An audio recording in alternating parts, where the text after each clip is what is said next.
local is because you can go to the meetings, you can see where that money's going, and you can make them explain it. Now, listen, I love going to NRA annual meeting like everybody else, but us 80,000 people that show up there ain't getting in to see Wayne LaPierre. But you can get in to see the president of your local events. It's that time, America. It's that fucking time.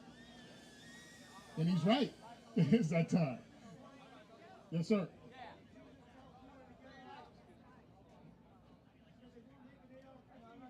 Nice. All right, guys, listen, I'm going to close up. I'm going to tell you something, and there's a line from my mentor, Ken Blanchard, Reverend Ken Blanchard. I love you, and there's nothing you can do about it. Have a great day, everyone.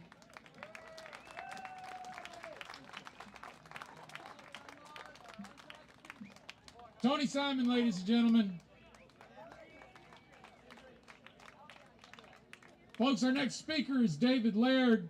He's the owner of Dynamic Combat Solutions. He serves as the vice president of the AZCDL Foundation, and he's the Arizona liaison for bringing the state-of-the-art school emergency response program called FASTER. FASTER saves lives. It's been quietly saving lives all across the country and the nation for a decade, and Dave's here to talk about it. Dave Laird. Hi, can everybody hear me okay? Fantastic. I wrote a bunch of stuff down, and I think everybody stole what I wanted to say. So we'll just fly off the cuff. First of all, I know I'm already preaching to the choir. I appreciate each and every single one of you showing up today to show your support for the Second Amendment and what all the amazing people that put this event together every year. But the thing that I came to speak about today is the piece that's killing me, because I stood where you stood back in 2000.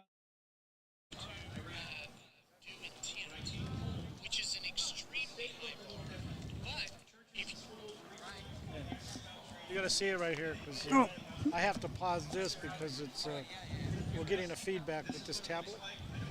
So when we go live, I just pause it. This is on Facebook. This is on YouTube. You'll be on that camera right there. 3, 2, 1. Welcome back to the Chips and Salsa booth. And with me, I have Vera and Anderson. Vera Anderson, and she's. Go that way? Okay. Okay, we got Vera Anderson, and she's going to be talking about something that's very important. Everybody, a lot of people know Vera. She's been loaded. Okay, the camera's right there. Vera, you were telling about this ranked choice voting. Could you explain that a little bit to our listeners? Yeah, this is the reason I'm here, to pass out the flyer from the Heritage Foundation on ranked choice voting, and it should be ranked dead last in election reform, and they're going to push it on Arizona. And just think of Alaska. This is ranked choice voting, where you rank your candidate by. They do that. They do that in Alaska now. Yeah, this is what happened in Alaska and how we lost the election, but it's kind of hard to explain. J. Christian Adams wrote this article, and I thought it would be very helpful to explain what it is to people. So when they when they bring this out, then people understand what it's all about. Yeah, because it goes into detail. It talks about confusion, complications, and disenfranchisement. And you'll never be able to audit something like this, for one thing. Yeah, because it says RCV, which is ranked choice voting, is confusing and opaque process that is prone to errors. So, I mean, this whole article that you're passing out, the fact sheet, it's a fact sheet that Vera's passing out. It's very important, and we're going to try to get this out on the Chips and Salsa show on Tuesday when we have our show, and I'll probably go through each category because it is a lot. But they're doing it in Alaska, and it's disenfranchising voters. What we have to know here is Adrian Fontes, right? And our Secretary of State now, working with Stephen Richard, the recorder, are working together to promote this for Arizona. And if people can understand it in simple terms, then when this happens, they'll be prepared. Right. We'll have to, vote no on it. Vote no. Crazy. Yeah. Absolutely. Education is everything, right? How did you find out about this? Well, I've known about it for a long time, and I went to look for a flyer that we could pass out to people that explain it, and there's nothing out there. Everything, when you go search, it's all positive information, of course, Google, positive information about ranked choice voting. Are they trying to say it makes voting easier? Oh, absolutely. Make it easier for everybody. They have a choice by putting all their candidates and rank them by how they want to rank them. But it's the devil's in the details, and that's what this will explain. Yeah, because this goes into detail, and I will definitely be reading this on our show, because there's a lot to read right now. So I'll read it on our show. And thanks for putting that out. And if anybody wants to, we have a few flyers left that we're passing out. So if you're here and you're listening to the Chips and Salsa show, grab a flyer from Vera. It's very important. We can't let this happen. And if Adrian Fontes is behind it, it can't be good, believe me. And Stephen Richard, he's Republican, but disappointment. And name only. Yeah. Thanks, George. Okay. Thank you, Vera. Thank you for coming on air. Because we're streaming this live on Facebook and YouTube. So all our listeners are listening to you, and they know you because you've been involved with in the fight politics for a long time. Yes. See, George has got our original Tea Party scarf on that we made in the very beginning. And I got that. I think I got that through Alice. So yeah. Yeah. So maybe we'll have you on our show, on the Chips and Salsa show on a Tuesday. I'll get the information off air. Okay. Thank you. Thank you. Thank you for coming. Wow. I'm a hugger with yeah, me too. Thanks, George. Okay. Just put your mic up there.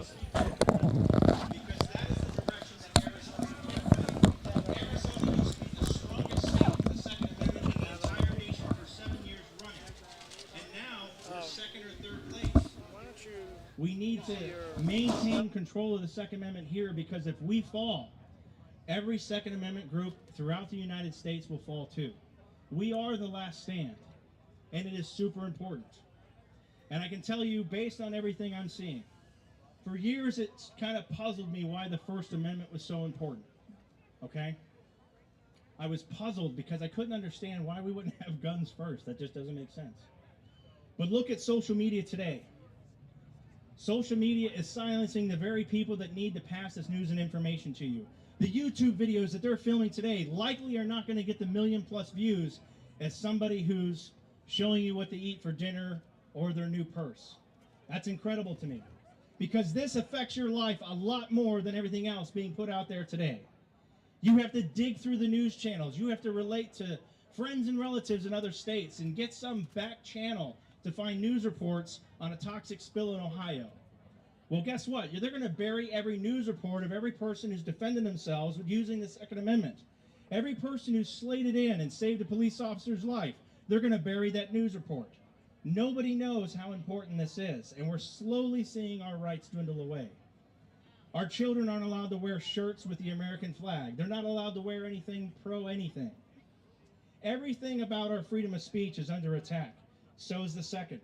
If you go down the Bill of Rights, the first 10 amendments, it is their playbook. And our founding fathers knew that. And the first thing to go was their freedom of speech. The second was the guns. You start looking at each and every single one of them. The Fourth Amendment, the Fifth Amendment, the ability for them to house folks in your house. They're in your house. They're on the news stations. They're in your pocket. You carry them with you everywhere. They know everything we're doing all the time. They know how you shop, where you're purchasing items. Pay close attention to the recent stabbing incident that happened in Ohio. The suspect had his phone turned off, and yet they're able to download Very the... good. He must have done this. He's going to give us a 3 count, and then we'll go on the camera. 2, 1. Okay, welcome back on the Chips and Salsa show at our booth, live, and we have another guest. Captain Daniel Boone at your service, sir. The regiment is here. You're saved. And he has a weapon. Why do you have a weapon? Why are you carrying a weapon today? Well, I'm keeping an eye on redcoats. If you notice there's no redcoats out here today, we've done our job. He has done his job. The perimeter's been perused and cleaned, and we're all good. You're saved. This is the Second Amendment rally for the right to bear arms, the right to have that freedom to bear arms. God bless. Thank goodness. And you've been doing it for quite a while. Yes, while George Washington was doing his thing on the east, I was out in the west taking care of the British and the Indians because they were a pain in the neck. But thank goodness we won that war, and now here we are again. I'm a little worried about our country. What have you done to it? I know they're taking little by little, they're chipping away on our freedoms. We can't have that. Sometimes the enemy's not over there, the enemy's behind us. Exactly. Yeah, it's very sad. But I'm here to remind everybody that we won that war, and we have to do it again, don't we? Yes, we do. Because we're not winning. We're getting our little tushes kicked. Yeah. Our little bums are being whacked. Bums are being whacked. So thank you for all you do. You're Thanks very much. There's some nice firepower out here. I wish we had this at Bunker Hill. Would have been a shorter day. But I'm very appreciative, and God, I can't say it. I can't say God save the Queen. I can't do it. I just can't. Can't do it. Won't do it. But let's go America, and God bless the United States. Thank you very much. Bless our Constitution and our Bill of Rights. We're in trouble. Thank you very much. Cheers, people. Thank you very much. There's a sound bite in there somewhere. Yep. It's on YouTube and Facebook. If He was in the Arizona State House of Representatives for 8 years, then in the Arizona State Senate for 6 years. Then he got elected to go do battle in the swamp of D.C. And recently he made waves in that swamp water by standing up against the status quo. He was one of the awesome 20 who have a backbone. I think he might have been the ringleader. I'm pretty sure he was the ringleader of the 20 who had a backbone and said, you know what, Kevin McCarthy, if you are the best choice, you know, we're going to vet you. We're going to put some things in place here. You're not just going to come sliding in there like the heir apparent. We need more of that kind of backbone. I am excited to have him here with me today, with all of us today. I see he's shaking hands with some of his constituents, but I'm going to announce his name anyway and see if I can get him up here. Congressman Andy Biggs. And he's got this great podcast with a clever name called What's the Biggs Idea? Take it away. Hello, freedom lovers. You know, the federal government wants to spin us into oblivion. At the same time, they want to take away your rights. Now, I want you to think about what they're proposing right now. They want to take and add about $3.5 trillion in new national debt over the next 2 years. Now, that's kind of crazy. And so what I've told them, instead of adding debt, why don't we reduce some of the federal spending? Like, why not start with reducing and eliminating the ATF? Are you tired of having your rights regulated by the federal government? They're not going to stop at guns. You know they basically have de facto gun registries. That's what they want to do. They want to know who's got guns. They want to know what kind of guns you have. They want to go after the ammunition manufacturers. They're going after every accoutrement, including the brace, the gun brace. They can't define an assault weapon, but somehow they want to ban assault weapons. Well, I've really had it in Washington, D.C. It's the most corrupt place I've ever seen on the planet. And I'm trying to understand why it's okay for us to transfer your tax dollars to Ukraine so they can be weaponized, but they want to take away the weapons and guns of American citizens.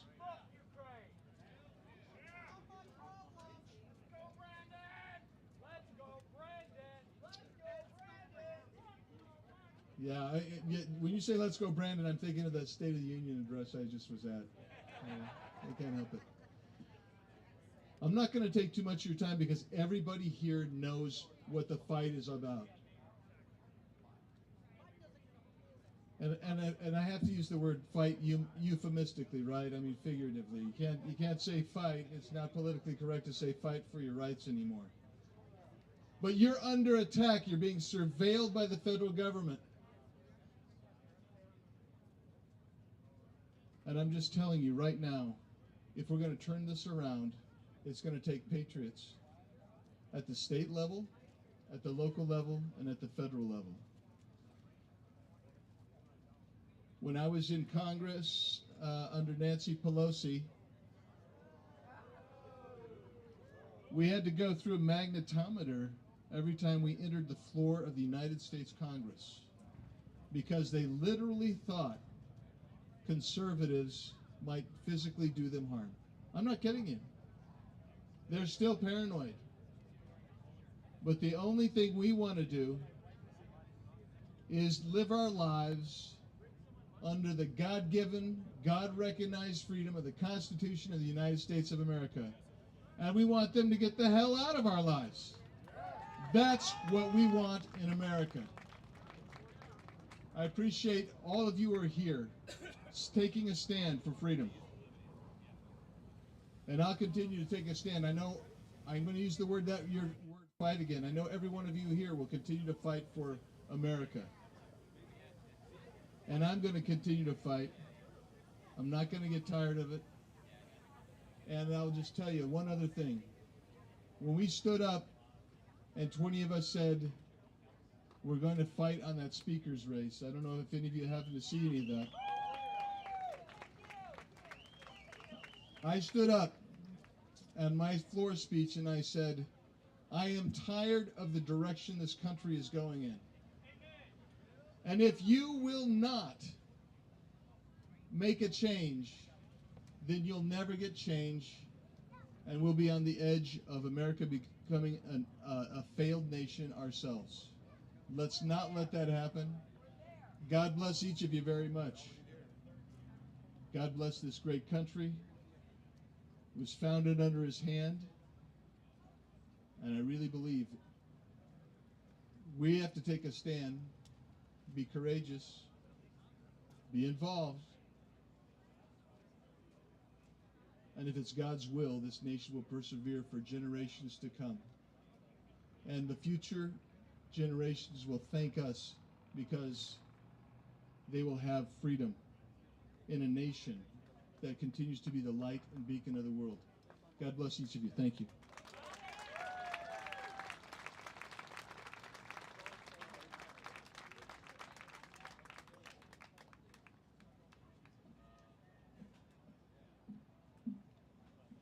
I told you it was kind of a big deal, did I not?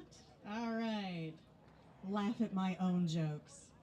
Somebody's got to, right? All right, coming up next, we have Craig the Sawman Sawyer. Craig is a Marine veteran, a former Navy SEAL, sniper and combat instructor. Craig is the owner of Tactical Insider. This is pretty cool. Brings technical advice on weapons and combat to Hollywood films and actors. Somebody needs to. Because if I hear another sound of a revolver that's really not a revolver, like, it's crazy. So thank you, Craig, for the work you're doing, right? He is also the producer of a documentary film called Contraland and the founder of Veterans for Child Rescue, the V4CR, exposing and eradicating child trafficking in the United States. I am proud and honored to know this man and to bring him to the stage. Craig Sawman Sawyer.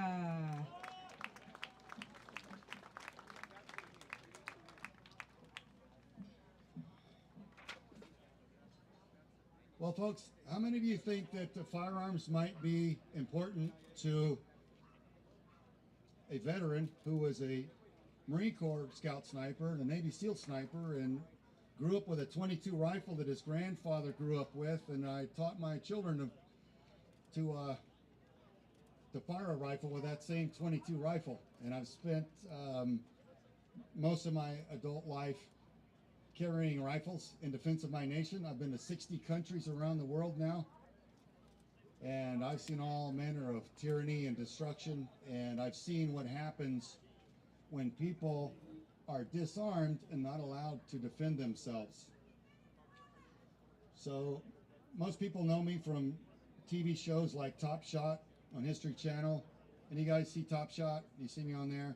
I was on every season of that. Gunny Time, Sniper Deadliest Missions, and a lot of that stuff. Well, that exposure kind of gave me the understanding that if I utilized entertainment to inform the populace about what's going on, I could empower the people and fight in a way that I never could in the military.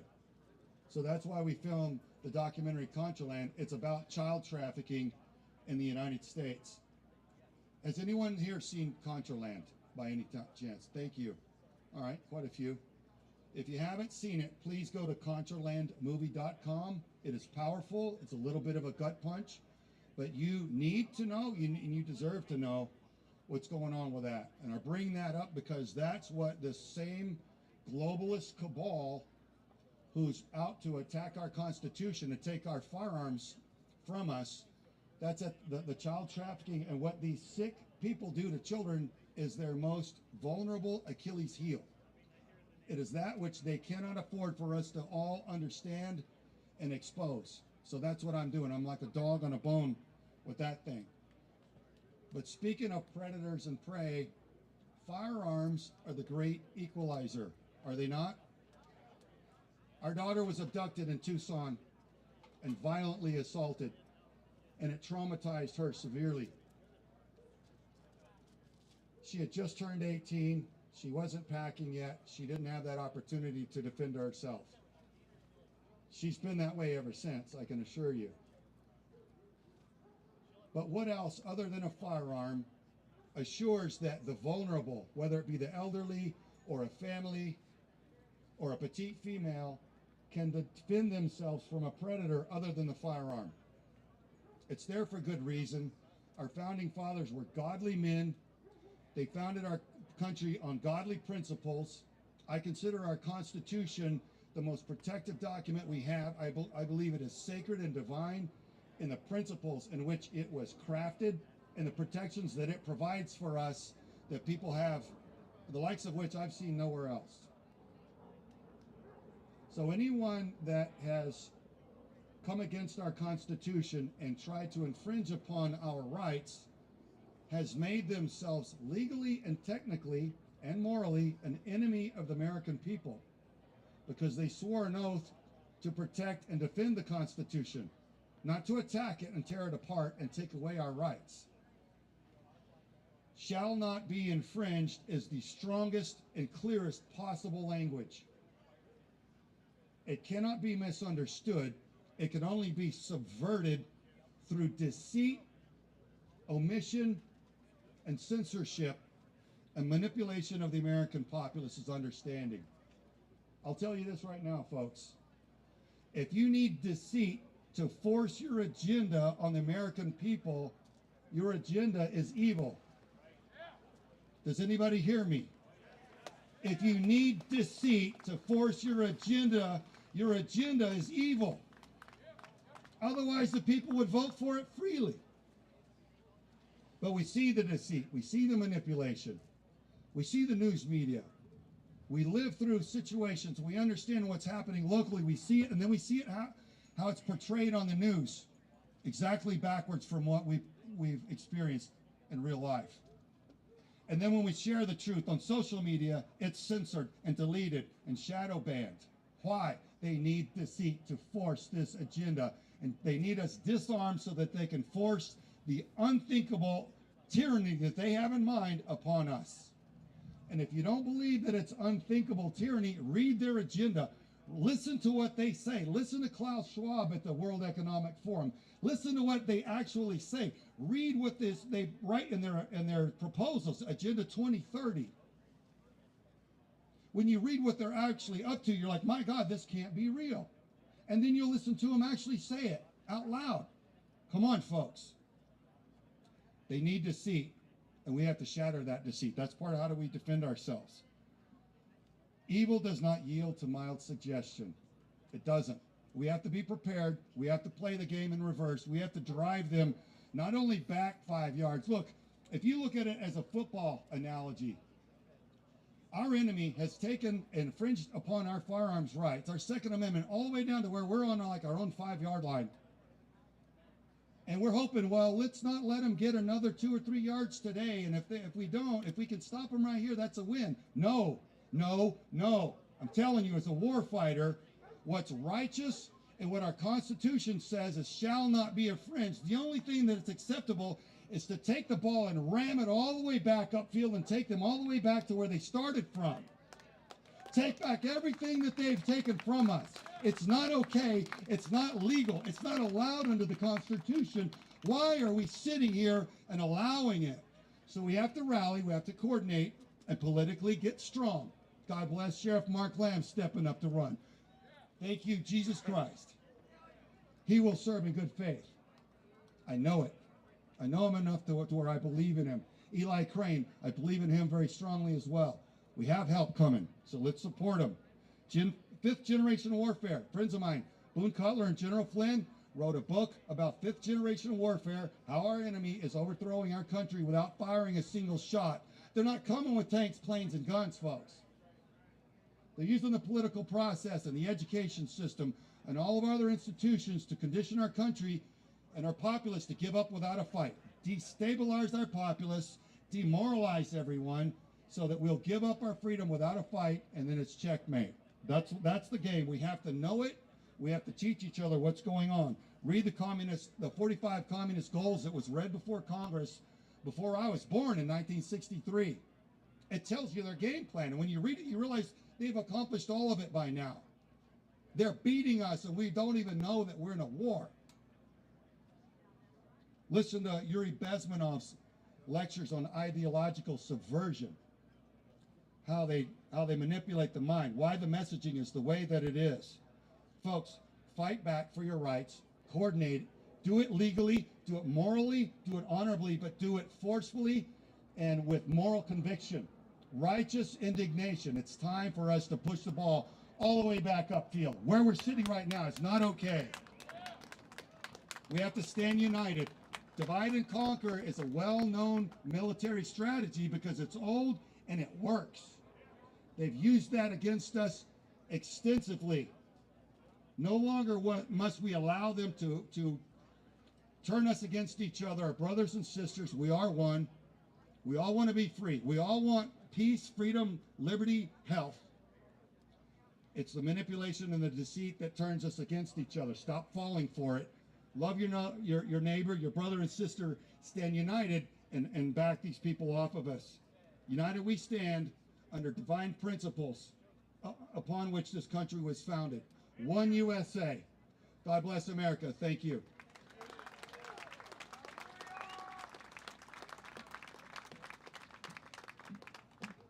All right, are you awake now? There you go. You know, the Second Amendment, a well-regulated militia being necessary to the security of a free state, the right of the people to keep and bear arms shall not be infringed. Well, we've got folks with carbines on their chest. We've got folks with pistols on their hips. But arms don't end with the carbines and the rifles and the pistols. Our next guest, our next speaker, is the Director of Development for Knife Rights USA, America's grassroots knife owners organization that's leading the fight to rewrite knife law across America. They're forging a sharper future for all Americans. Knife rights efforts have resulted in 33 bills being repealed, repealing bans in 23 states and over 100 cities and towns, as well as numerous court victories. Ladies and gentlemen, our next speaker, Sue Ritter of Knife Rights.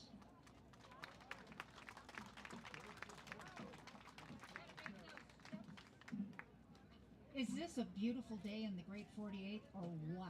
I mean, this is why, part of the reason people move here, but it's Mother Nature and the good Lord above cooperated today. So I am Sue Ritter. My husband Doug Ritter founded Knife Rights in 2006, and then we started doing legislation in 2010, starting with New Hampshire, and then we came to Arizona and got rid of knife laws. And for that, I thank my Congressman Andy Biggs, because he was sitting back there, and then also the late great Russell Pierce. Actually, Jeff, we have 40 bills that have passed in the 26 states. So we just got a bunch of work done the end of last year, which we're really excited about. And you know what? As he said, it says arms. And Jeremy Woods, thank you for telling the story from the Bible about a sword. Because the Heller decision also had a lot of things in it about swords. Because a lot of people, when our Constitution was written, carried swords. They carried knives. They worked with them every single day. It is so important. And again, I don't care who's sitting back there, we're not going to give in. We have got to come together, and we have got to do things smart and efficient. And we need to really focus on what's important. And we need to stand strong. It is not going to get any easier. People always think, well, they're not going to take my knives. You know, what are you talking about? Well, I can tell you Knife Rights sued the city of New York for over 9 years because they were illegally arresting people over and over again for quote-unquote illegal gravity knives. Well, the illegal gravity knife was no more than a knife that with enough force they could flick open. 70,000 people in 5 years. 84% of them were persons of color. We went to the state of New York, to the state assembly and the state senate, and we got bills passed with bipartisan support. And I want to tell you, Knife Rights gets bipartisan support. Republicans, Democrats, on every single bill. In fact, our primary sponsor in Texas for the entire time we've been there was F-rated by the NRA and a liberal Democrat from the city of Houston. Well, working with him for the last, since 2013 basically, when constitutional carry came up and campus carry came up, that F-rated Democrat voted for it in the state of Texas. So they can be educated. But we sued New York City, almost $1 million. And we were this close to going to the Supreme Court to receiving cert. And the person who wanted to hear our case the most was the late Justice Ruth Bader Ginsburg. Because it was about a civil right. It was about vagueness. It was about anybody being able to say, oh no, I'm sorry, that's illegal. And yet, 2 days later, the same type of knife wouldn't be prosecuted. So we had just passed our bills again for the third time, and we actually forced the former governor of New York, Cuomo, to sign the first pro-second rights administration. His administration had to sign that bill because we were going to take the city of New York to the Supreme Court. So we actually passed in the state of New York for the first time. In fact, I can't remember when they passed pro-Second Amendment legislation in the state of New York, but we got that governor to sign that bill. And it has made a huge difference in the lives of people, in the lives of an electrician who was carrying a knife because he needed it for his job. So we are the second front in defense of the Second Amendment. It's important to us, and I bet there are a lot more people out there that have knives in their homes, at work, what they do, when they go camping, when they go fishing, than actually have firearms. So this is our fight also. I also want to tell you about a new organization that I am a founding board member of. We caught wind that 4-H was getting rid of shooting programs. So Tiffany and Rodney Shedd, through their generosity, has founded the Arizona Shooting Sports Foundation. And what I'd like to say to you is what we have found over the years is you get involved, you get children involved in the shooting sports and the outdoors. They really benefit and gain and learn. So what 4-H is taking away, we are going to provide for the youth of Arizona here in the state of Arizona. So watch for us in the news. It's rolling out. We care about our children. We care about our state. We care about the fact that you can carry any knife you want to go to work or go to your job as a chef. We care about the Second Amendment. And again, we don't care who's sitting back there. We are all going to fight for it. Reach out to your neighbors. Reach out to your friends. Don't assume that just because they're a Democrat doesn't mean that they are anti-knife or even anti-firearms. Some of them are actually target shooters. Make friends. Invite them out. Get involved. Learn who your state representative and senators are. Get involved. Follow things on the web. It is so easy to follow legislation in this state, which I think new Representative Austin Smith will tell you. Keep informed. Thank you for your time. Thank you for all of those in Arizona that do support knife rights, and keep on fighting. Thank you.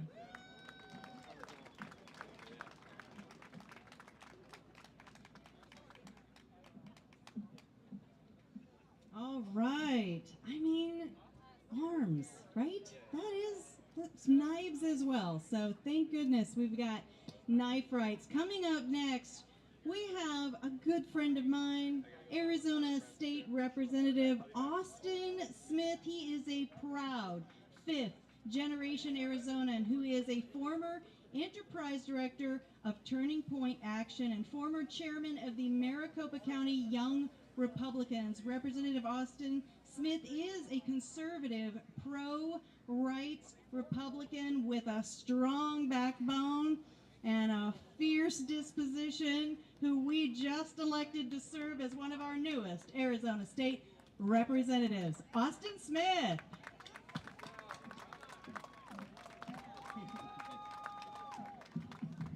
Freedom lovers, how we doing? Are we fired up for freedom? Are we fired up for the Constitution? You know, it's great to be here because this is the safest place right now in the state of Arizona, am I right? So I don't know if you guys know this or not, but we have a gun grabber on the executive tower right here. Do you know who that is? The hobgoblin that's sitting back there right now is not a fan of your right to self-defense, not a fan of your right to free speech, not a fan to your right to practice and worship your religion, not a fan of your right to defend yourself. How many of you here love the ability to be able to defend yourself, your family, and your property? Arizona is the #1 place in America for your right to self-defense. We are a Second Amendment sanctuary state here in the state of Arizona. Federal gun laws don't apply to residents here in the state of Arizona. We can be thankful for that. But the elitists and the people at the very top, they are conniving and deceiving. There will never be a time in your life where they're not trying to go after your rights. Do you know what one of the things that gun grabbers and politicians are doing now to go after your Second Amendment rights after it's already been established in the Constitution and in your own Second Amendment right states? What they're trying to do is tax, levy, and fee your right to own a firearm, accessories, or ammunition. You've already seen what the ATF is trying to do with accessories. You already see what the federal government tries to do every year, taxing your ammunition. In the state legislature right now, in the state house, I authored HB 2394, which is an amendment to our currently Second Amendment sanctuary laws that we have here. What my bill does, it tells the federal government, the state government, and local municipalities that they cannot tax, levy, or put a fee or a stamp on your ammunition, your firearms, or your accessories without applying it to other purchases and commerce here in the state of Arizona. We have got to consistently be on the offense while we have somebody in the executive branch here, the Attorney General's office, and the Secretary of State who doesn't believe in your individual rights and liberties. The reason we exist, the reason why we have our Second Amendment is to protect all the other amendments that are enshrined, that are God-given here in the United States of America. Each one of you here, you could be anywhere on your Saturday, and you chose to be here. You've got to be way more aware of what's going on in your community. Okay. The most important thing that you guys can Will I do be able to hear you? is become a precinct committeeman. How many of When you I know have what it a up, precinct it mutes it. committeeman is? Okay. 3, 2. That's good, but we got to get better than that. A Well, precinct Chipsters, committeeman welcome back is to the Chip and official Salsa Live representation here of the at our Republican booth. Party in your And neighborhood. you've been hearing some of the Why is speakers that talk. important? It is the office With me, I closest have to the Ray. people Ray, to introduce protect your yourself. rights. Nice to see you Before the again. meeting's Yes, over, Ray you need to go to Michaels the here, 31 action booth. and I'm talking Decide to about be a precinct new committeeman. organization. You know, Update we've your voter we've been registration. dealing with Reach each out other to your local for a representative. long time. Be a part of your legislative district Republican committee. If you don't do it, somebody who's bad is going to fill that gap. Only you are the one who's going to be Start over? responsible Okay. for standing up for your rights, for your family's rights, for your grandchildren's rights, go for ahead. your neighbor's rights. ahead. If not us, then who? It's incumbent upon each and every had a lot- single one of us, every Okay, we're single back. day, to So, stand in the gap between tyranny and freedom. It's you were between saying, me Ray? and you. If we're Oh, gonna yeah, save this country, if we're gonna we, save Arizona, well, each I and started every single one an of us, organization every just day, about has to 6 stand months between ago the gap called between freedom Grassroots and 50. tyranny. We're gonna And I save this remember, state, we're you know, gonna when we save first Arizona, met, I was we're gonna running save for this country office and send the elitists for back to Senate the for depths my of hell where they're legislative from. district. Thank you guys, And there God wasn't a bless lot you. of cooperation. You know, there wasn't places that you could go to be seen. And so when this new election came up for our MCRC, or Maricopa County elections coming up, and then the AZGOP elections coming up, we're electing these officers for 2 years. And nobody was doing a forum, a symposium, or anything like that. I said, you know what, now's the time to start an organization for the organizations to come together. And this is statewide. It's by Arizona for Arizona. And if you go to grassroots50.com, grassroots50.com, and then you'll have an opportunity to see the state, and you can go to each one of the counties, and we aggregate news, information, contributors, commentary, whether it's podcasters, videocasters, information for those counties on one place. And then we have a lot of organizations that are sponsored. So right now I have a channel that we do. We work with Hub Radio, Patriot Mom 007, Patriot Barbie. We're working with Everything Home, Michelle Zwenik, as you know. And we'd love to have you guys on our platform as well.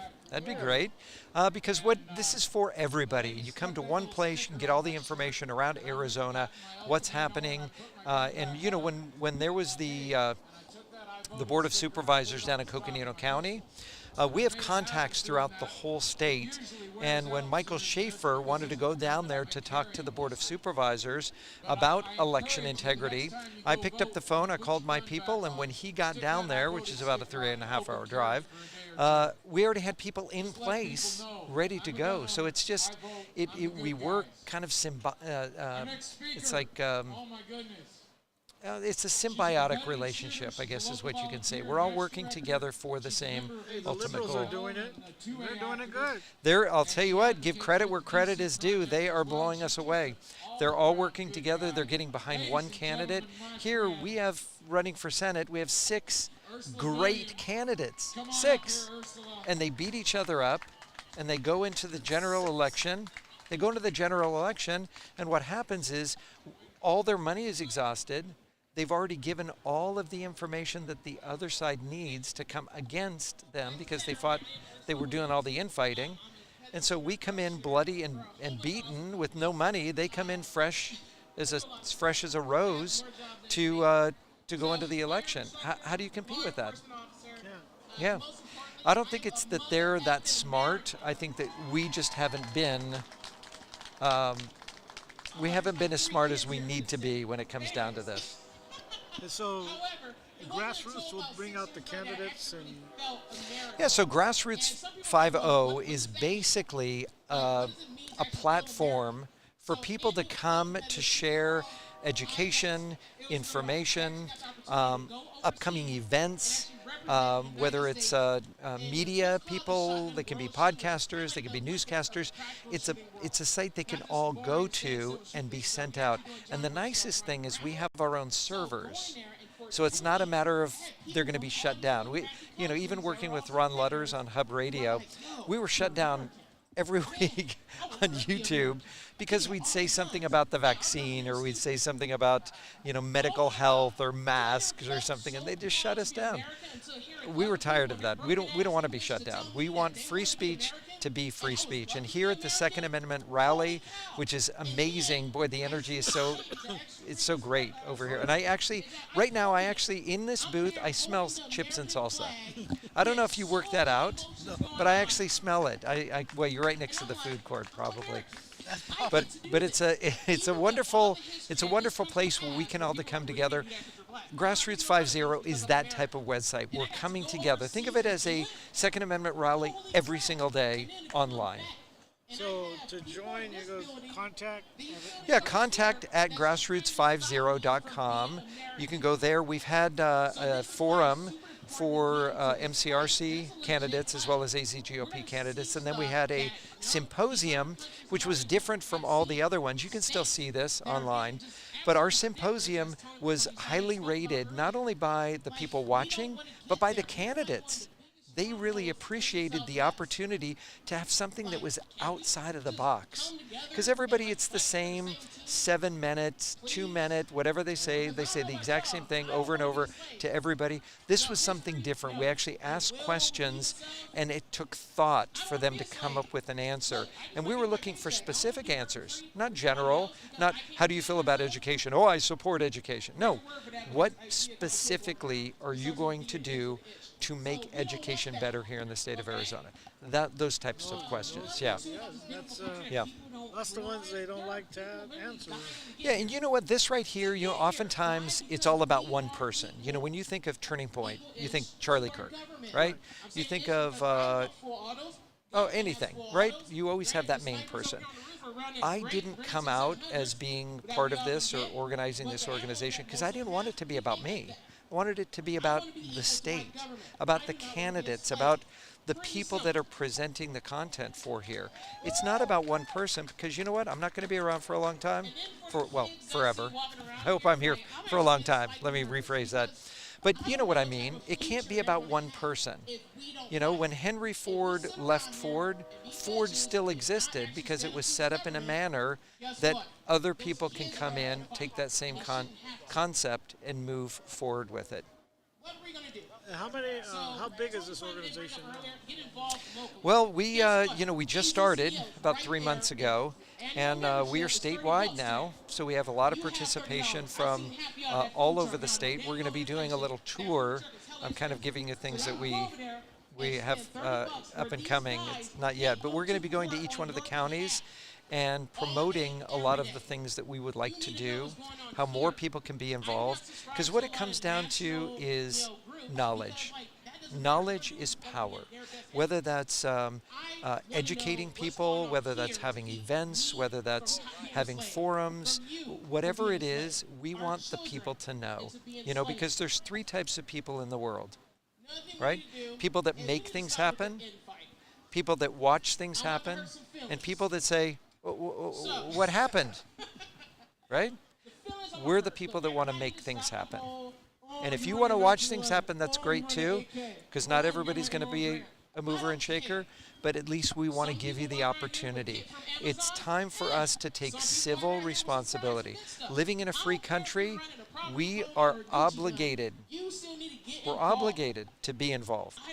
When people say, oh, I'm not going to do anything, then whatever happens, that's what you chose. Don't complain about it if you don't get involved. Yeah, that's exactly right. That's what's happening. I love this. What do you think about this rallies? Oh, the rallies are great. It's funny because we're all on one side. We're all in Wesley Bolin Plaza. We're not allowed to go on the other side of 17th Avenue because apparently that grass is special. Right? They won't let us go over there anymore. But you know what? We make the best of it. It's a wonderful event. I'm so glad. I've been here since about 9 o'clock this morning, just meeting people. And boy, I'll tell you what, from the youngest people around in strollers to people that are well into their 90s walking around. It's just a great place to be. The food is good.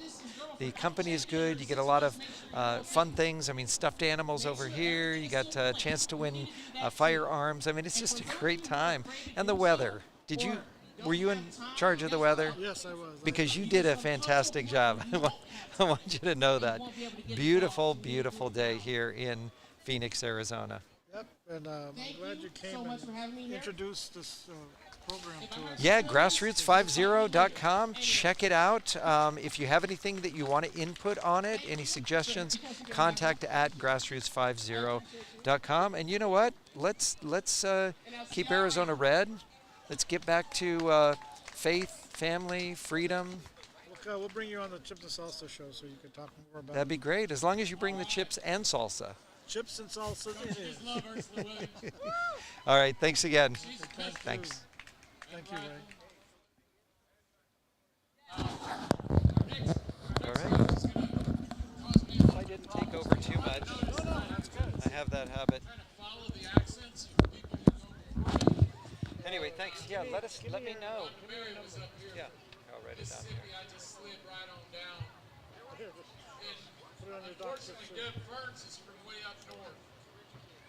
And, all right, I have trouble understanding her sometimes, but I'll read what I'm supposed to say about her. She wrote a book. It was called Babes with Bullets. She's the founder of the Women's Outdoor Media Association and the annual She Never Quit event that empowers women of all ages in the outdoor sports. Deb writes a whole lot. She gets active with a whole lot of groups, and she's a firebrand. Folks, welcome Deb Ferns. You're welcome. All right, so I'm going to warn you. Go ahead and strap in. I'm a fast talker. The UP of Michigan for the first 36 years, 30 years, and I've been 36 years now in Tucson. So I'm also known as a late bloomer. How many folks, just give me an idea, how many of you guys started to shoot, men or women, at age 50? Okay, so you and I have something in common. I started with this whole walk at age 50. I wasn't raised or born into a family that did much more than deer hunting. So that wasn't something my dad did with us, so I got involved with guns kind of like middle age. So I'm not going to be Pollyanna up here. I'm going to tell you that everything I'm reading and everything I'm seeing and hearing screams that we're doomed. The Biden administration is a nightmare, and the Hobbs administration scares the crap out of me. All right? It's insidious the way this election was manipulated. All right? Okay, so let's go a little further back. It isn't just insidious how this election was manipulated. It's insidious how the United States people were manipulated through COVID. All right, let's go back a little bit. You want to see when mental illness really took a big jump forward in this country? It took a big jump forward when the government shut us down. And a lot of people, we're starting to see the reaction right now of a lot of people. How many of you guys have seen I worked decades in the rail industry as a meeting planner. How many of you folks have really tuned in on how many bad train accidents and hazmat accidents there has been over the last few months? Has anybody followed the mustard gas that's taken out huge amounts of people in Ohio? Everywhere I look, I see the federal government failing us. Everywhere I look, COVID mandates, horrific border control policies, and don't get me going over the debacle with the Chinese spy balloon. All right, that was almost like something on a sci-fi. Okay, all that said, now that I've been the voice of doom for you, I believe that I have a responsibility to be better today and better in the future at protecting our Second Amendment rights. I can't wallow in despair over the debacle of politics. I just cannot. I can't wallow in the despair of how many family members and how many friends have disassociated with me because I refused to get the jab. or I refuse to give up my guns, or I refuse to go along with putting a sign in the front that said, I'm nothing, and, I'm sorry that I was born white. I can't change this, all right? So bottom line is, I can't look in the mirror every day and say, oh, woe upon me. So what I do, and what I'm urging you to do, is do a little bit more. I have to be better, not bitter. Back in 2004, when I was 50 years old, I started Babes with Bullets. And I did that because I thought, how can I make a difference going forward? And now here we are 19 years later, 8,000 women have come through our training program for pistol, rifle, and shotgun. And I look at it now and I go, those women go into the community and train more women, which is important to me, all right? Little did I know that those women that I had as instructors starting in 04 were going to be the backbone of the charity foundation I started in 09 called Women's Outdoor Media Association. How many people here know Ted Nugent? Just curious. All right, Women's Outdoor Media Association got started in 09 because of Ted Nugent. I was doing a radio interview at NRA, and I was complaining that there were no stories about women in shooting sports, hunting, fishing, and archery. And Cameron from NRA must have thought he was between so Ted's on one side of the broadcast booth, I'm on the other, and Ted looks at me and he goes, if you want more stories about women in shooting sports, archery, hunting, fishing, he goes, then you start your own association. And I left there, that was in 08, and in 09 I thought, by golly, Ted is right. If you want something, you have to make it happen. So at that point in time, 14 years ago, we started the Women's Outdoor Media Association. And then what ended up happening with our all-volunteer board, we became a 501c3 private foundation and charity foundation. And what we do is we raise money training women how to shoot guns, how to do archery, how to go fishing. We collect money from those women, and we also collect money from the firearms industry. We put on auctions, and every year for the last 10 years, we give money, now $50,000, now $60,000, now $70,000 to Foundation for Women Warriors, for first responder females, and for the Fallen Blue. So I want to let you know that it's been a really interesting walk between Babes with Bullets and the Women's Outdoor Media Association. And I'm going to kind of wrap up with a gentleman I met in Florida, Parkland, Florida, named Ryan Petty. His daughter was killed in the Parkland, Florida shooting 5 years ago. He started a foundation that addresses the need for better school security while stating, and here's his remark, criminals don't obey gun laws.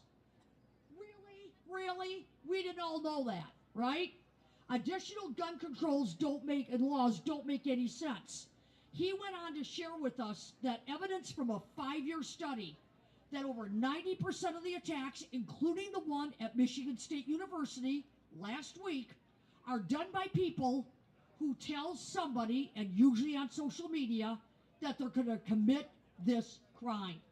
They share their plan, they make a threat, and then people wonder later, what happened? What happened is that we're all so busy being politically correct. We're also worried about being deemed a racist, or as one ex-family member said to me, well, I guess she's not really an ex, I'm still stuck with her.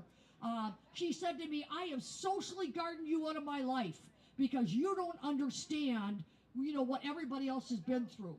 And I said to her, I understand a lot. 68 years old, I understand more than you do at 30. And I said, I have to understand how we're going to be better at protecting our schools, our families, our churches.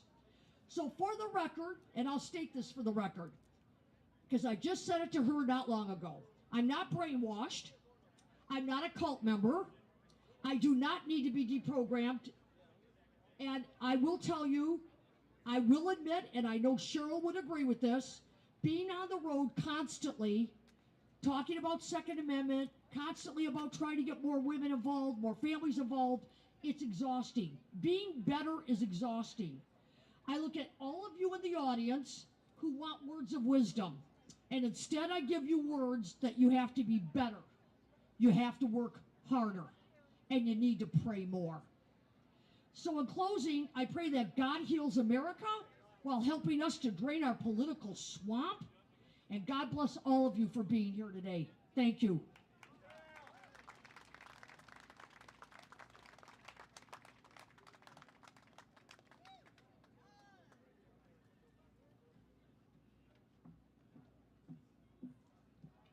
Deb Burns, everybody. That is fantastic. Followed right up by another firebrand, Miss Lindsay Graham, the Patriot Barbie. Now, if you know her story, I had her on our show, Gun Freedom Radio, and after listening to her story, I said, you know what? I love the Patriot Barbie, the look, the whole thing, but I'm going to think of you as the Patriot Phoenix, rising from the ashes of a former life. This woman is amazing. She's a public speaker, a conservative influencer, a political activist. Lindsay is an ambassador for Turning Point USA, the director of media relations for Freedom Square, and the author of a book called Targeted: One Mom's Fight for Life, Liberty, and the Pursuit of Happiness. The Patriot Barbie, Lindsay Graham.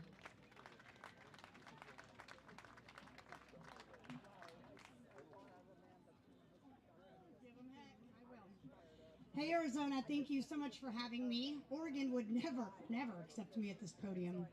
So a lot of you guys know my story, though you may not associate it. I was the salon owner in Salem, Oregon in 2020 that opened up my business against lockdowns. I was probably the second person in America. And in response, my Democrat governor targeted me, hence the name of my book. I had every government agency come after me. They threatened to take my children. They fined me. Remember, this was stay home, stay safe, and I was not complying. With the media, this was national news. This was actually my family's life forever. Just the idea that we wanted to work. You're going to be looking at that. What the media did not tell almost all of you is that when they put my face on national Right now, news, we're they filming painted me as this stage. You'll see disrespectful, it change. murderous, Two. They put a Hey, target welcome on my back to your Chips and Salsa booth, and we have another guest, Tracy, and she's going to talk about her business that she's doing on the booth. Tracy. Hi folks, my name is Tracy. I am with a company called Boom Video Trucks, and what we do is, if you can imagine it, our artists can create it and we can light it up on a digital video truck. We do quinceañeras, weddings, memorials. We've done a lot of honorarium for fallen law enforcement, fallen veterans. Do a lot of community engagement events. If you've got something special coming up, if you're a business, grand opening, we are your mobile advertising. We can put your marketing, light it up, and take it for a spin. That's that truck that's right over there? That is it. Wow. And didn't realize how Their trucks are very impressive. And 400 patriots, much like yourself, Watching it all day, and my salon. they're streaming. They don't have the chips and salsa up there. But I don't have to talk to them about that. we missed you guys. We'll have to catch you on the next one. So, how could they get a hold of you? You can reach me at 602-413-7845. Our website is currently under renovation, but we do have a website, www.boomvideotrucks.com. And if you can imagine it, we can create it, light it up, and take it for a ride. I think we need to be on a ride on one of those. Yeah. Chips and salsa. Yeah, let us take you for a spin. Yeah, I know. We'll light you up, take you for a ride. So that was Tracy, and thank you so much to come My on pleasure. the air and promote your. I've seen those. That's very good. You can't miss them. Well, thank you, Tracy. My pleasure. My pleasure. Okay. The men and women that stood outside with their rights protected every small agency. And I had the chief of police call me 2 days later. And he said, if I can never say this on record, but Lindsay, if you hadn't done what you did, Salem, Oregon would look like Portland, Oregon. And as you all know, Portland, Oregon is still burning 3 years later. So it worked. Our Second Amendment rights worked. All we did was hold our guns. All we did is possess our guns. We didn't aim them at anyone. We didn't shoot anyone. But no one tried to burn my salon down, did they? They sure didn't. So here I am in Arizona. We lost all of our businesses. We sold our home. We ran for our lives from Antifa and BLM. What God did with that horrific situation is beautiful. He spoke to me and said, you are going to use your voice. You may not have been a raging conservative like they said, but you are now. And I advocate for women's rights and gun rights and our children's rights and biological sex and God and small government. And someone asked me to share this story today, which has very little to do with Second Amendment rights, but I think it's important. I went viral recently for speaking at a school board dressed as a cat in order to, yeah, you guys probably saw that. Whoops. The mockery was because you put on whiskers and a tail, you're not actually a cat, just like this man who sits on a school board and uses the little girls' restrooms is not a woman. I don't think that's controversial, but so this same man uses the same gym as I do. What a small community. Well, recently this man saw me undressing in the women's locker room at my gym. Now, this also went viral, so you might have seen this. I called 911. I told them there's a man in the women's locker room. They said, is he trans? I said, it doesn't matter. There's no such thing. He's a man.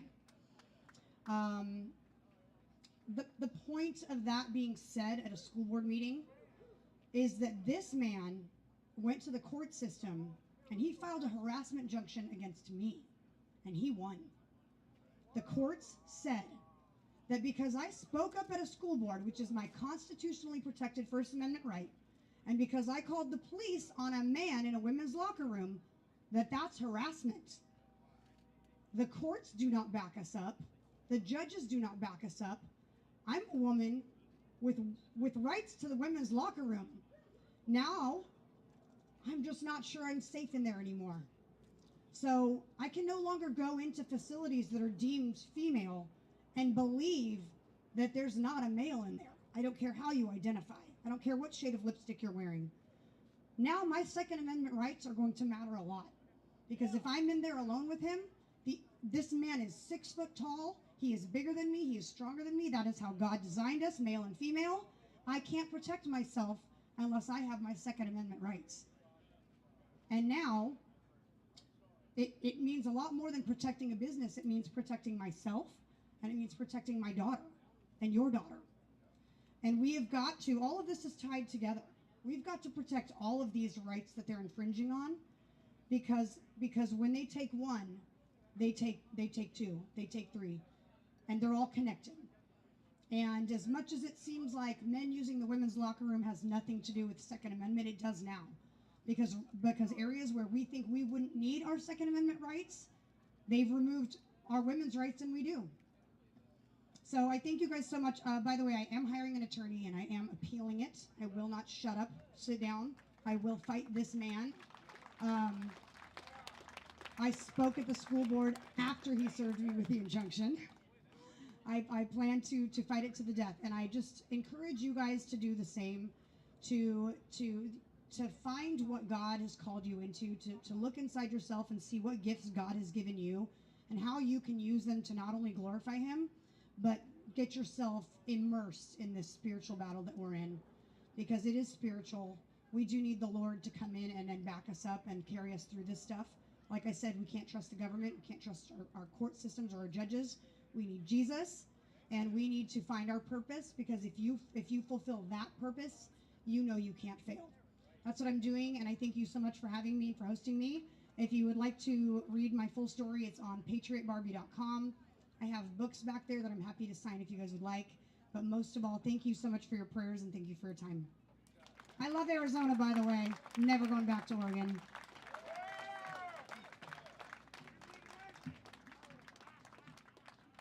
Oh my goodness, my goodness, my goodness. Let's, moving forward. How do you. Maybe that'll work. One of the things that we've talked about a little bit today is how important it is to get involved politically. You can easily become a PC in your local precinct. For the Democrats or the Republicans, we don't really care, but your voice as a PC makes a difference. That's a precinct committeeman. It's the lowest rung on the official ladder within the parties. Do that. Run for office. If you don't like the people who are running for office, run for office. Get involved. And somebody who has done that, his name is Jeff Surdy, and he's the owner of AJI Sporting Goods. He's the former mayor of Apache Junction. Used to be a bit of a radio host, and currently he's, I believe, the chairman of the Pinal County Board of Supervisors. Ladies and gentlemen, Mr. Jeff Surdy.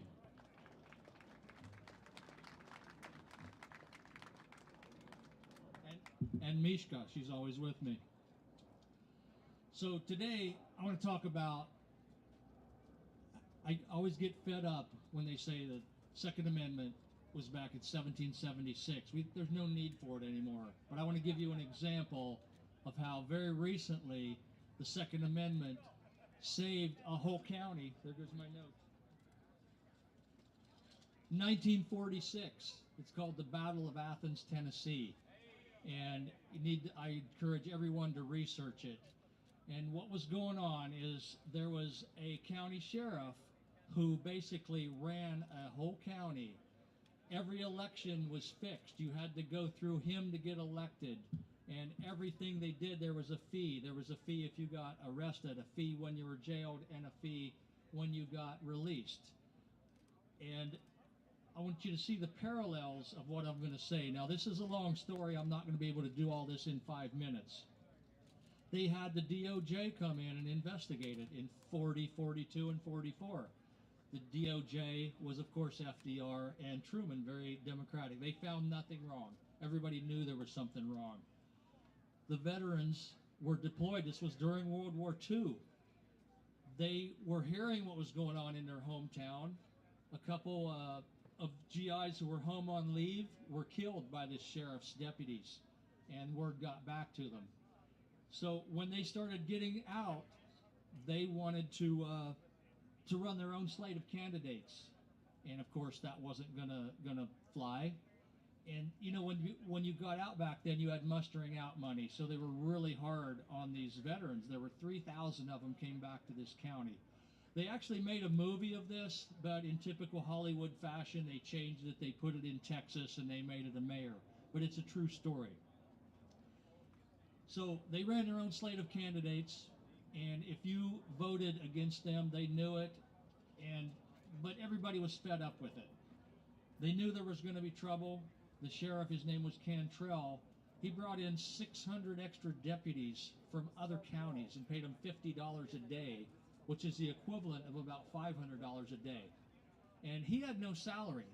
All of the money they made, he got from these fines and payoffs from the businesses. The businesses were tired of it.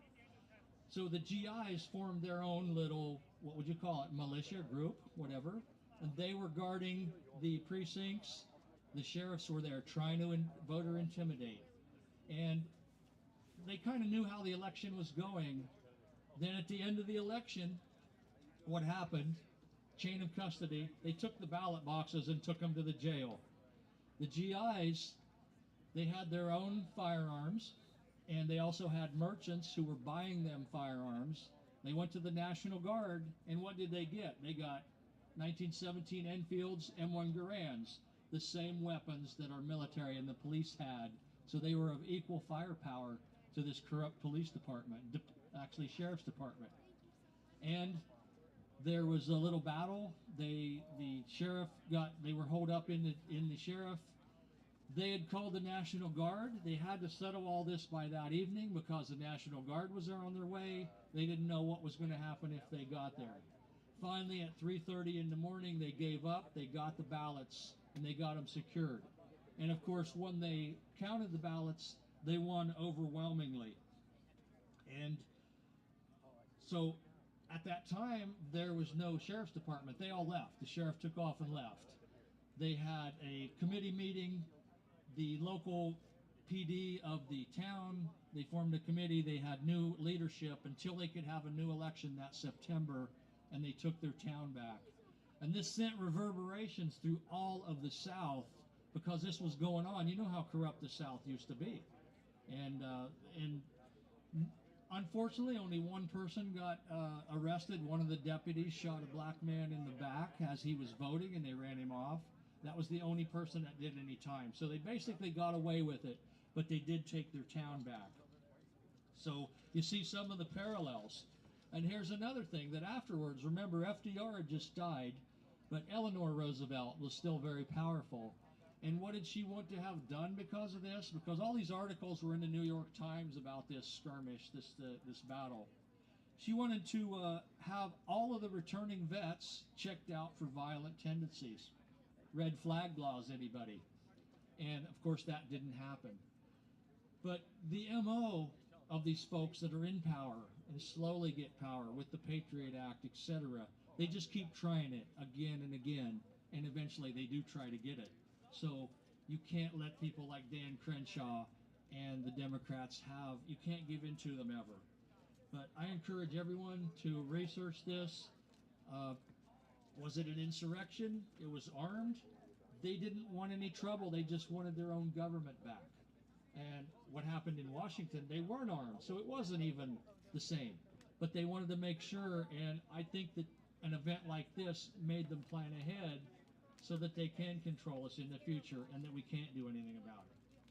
So that's my take on that. I'll just give you a couple more. Where are the Maricopa County supervisors? Where are they at? You know, you'll notice the rural counties, all of us who are threatened with being jailed or stripped of our office unless we certify bad elections. Please, legislators here, change that so that we can not certify bad elections. As of right now, we're forced to. That's got to change. And we're very open. We had a few snafus in Pinal County, but we opened up our books. We checked it out. We actually found votes for Abe Hamida. He gained 600 votes. Had they checked Kerry Lake, I think they would have found way more as well. And that was happening all over. But they sealed it up. They would not look into them. We've got to take it back and not let it get to the point that it did in 1946 in Tennessee. And thanks, Cheryl, for having me back again. I look forward to it next year. Good job.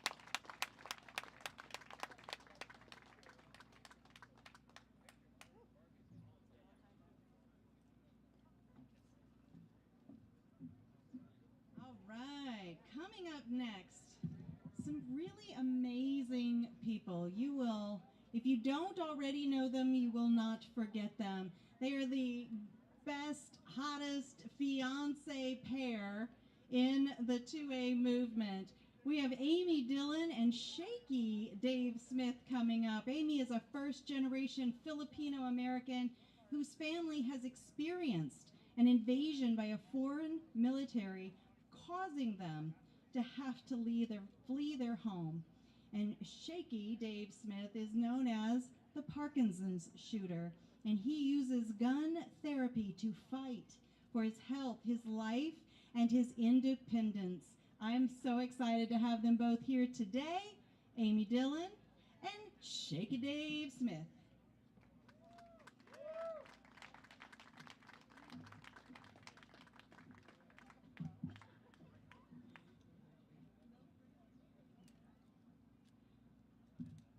Hi, everyone. It's a privilege for me to be here today, as I'm standing on my tippy toes. It's a privilege to be an American. My grandfather, who is from the Philippines, he literally fought for me to grow up in this country.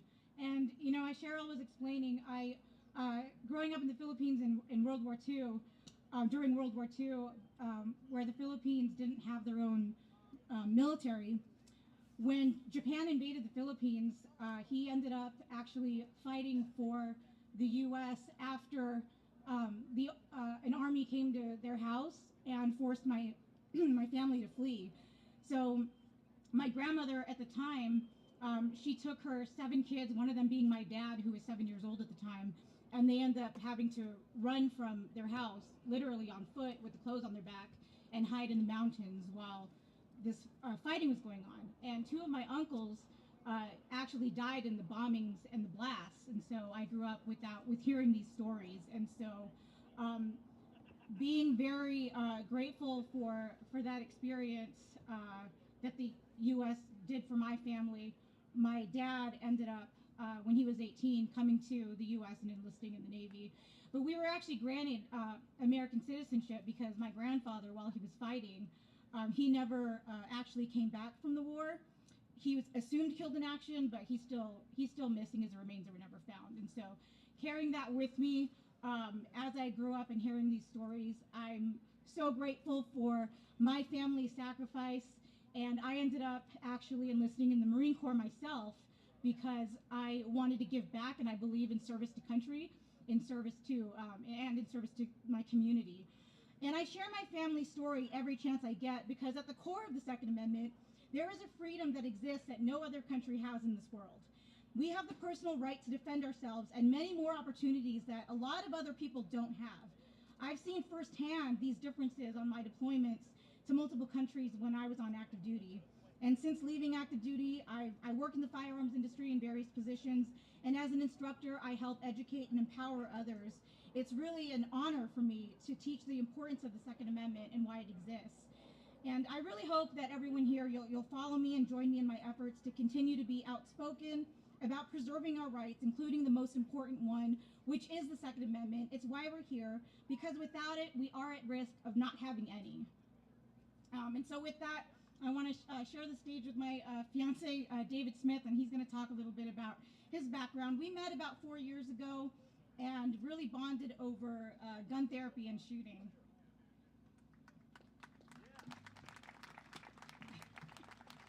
Thank you, Amy. I bet y'all are thinking I'm going to stand up here and talk about stabilizer braces, right? How about neuroplasticity? Okay? Everybody get your phone out and look up neuroplasticity. If you don't know, it's the changing of the brain, molding a new pathway in a damaged brain.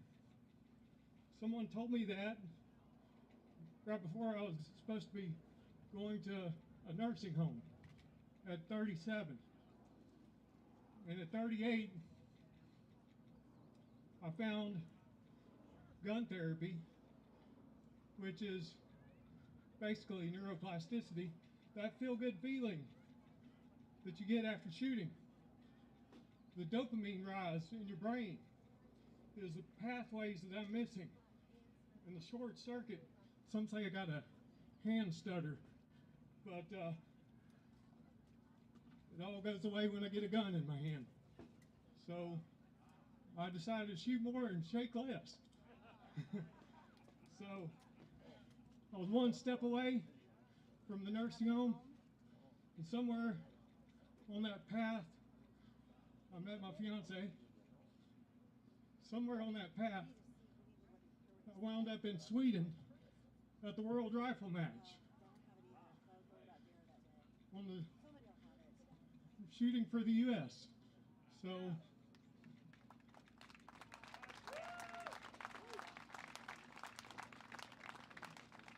we just got done talking to a bunch of people with Parkinson's this last week, probably about 100 people with Parkinson's, about this single point sling that I use every day. Most people know slings help you steady your shot, right? Well, it steadies me to drink a cup of water. Steadies me for putting my key in the door. And it steadies my friends, I just found out, when I shared it with a few other guys that had the same condition. So be on the lookout. We're going to try to put this out for people to buy. And hopefully we can give one to someone with Parkinson's. So, gun therapy. I'm gonna leave it with her for a second. She, oh, no? Okay, she's the boss. Now, if you do want to read more about Dave's story, his website's guntherapy.org. And please, if you want to just kind of follow his journey and what we're doing, please follow us there and sign up for our newsletter because we'll be sharing just developments and kind of our schedule. We travel a lot, and we're excited to be here among fellow patriots. So thank you.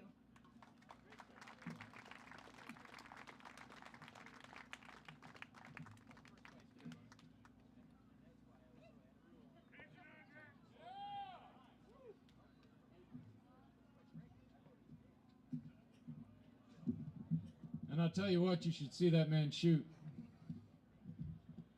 All right, coming up next is one of my favorite people in the whole wide world.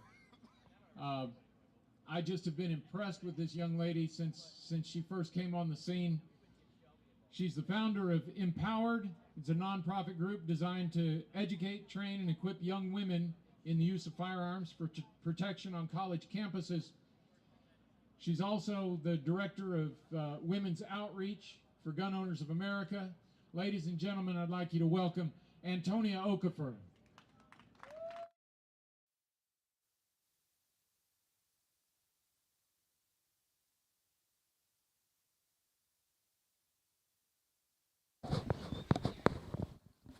Hello everyone, good afternoon.